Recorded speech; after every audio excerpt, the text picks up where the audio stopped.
একটা ঘটনা শুনলাম যে তোমার এলাকায় নাকি কোনো অঘটন ঘটছে, হয় কি সত্য ঘটনা? সত্যই ওই যে তোমার এই কাহিনীগুলো নিয়ে কাম করতে হয় খেতে চলবে বলে। তাই কি? হ্যাঁ হ্যাঁ কাল পুলিশ নিয়ে আসছে, ঢাকায় নিয়ে আসছে, এই জায়গার মধ্যে করছে। পুলিশ নিয়ে এসেছিল এখানে? হয় আওয়াজ ছিল, তদন্ত আসছে, দেখা যাচ্ছে ওই জায়গার মধ্যে। তা আমি তো আজকে শুনলাম পুলিশ আসছিল,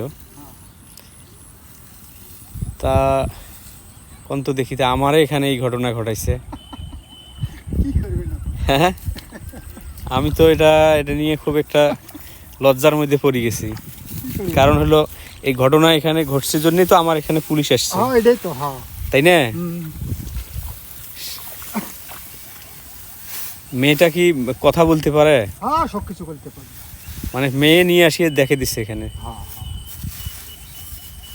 বলতে এমনিতে একটু একটু আধ ঘন্টা তো কথাবার্তা সবই ঠিক ওর বাপ আছে না মেয়েটার? আছে। কি নাম মেয়ের বাপ? ভর্তু কি করে লোক?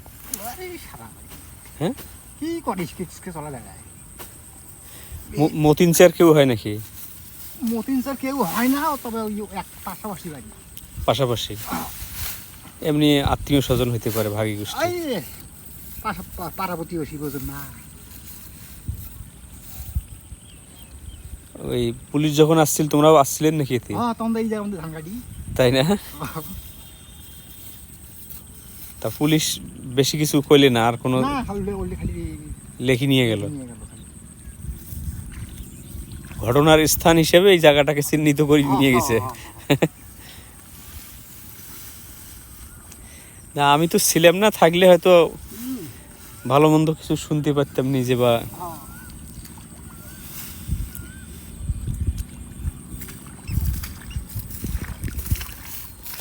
যাক, এখন যেটা ঘটি গেছে আর তো কারো কিছু করার নেই।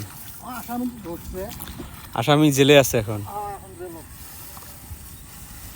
ও তো এখনই আর ছাড়া পাবে বলে মনে হচ্ছে না, না তাই না? না এটা তো জটিল কেস হবে, নারী ঘটিত কেস, আর তাতে আবার প্রতিবন্ধী মেয়ে।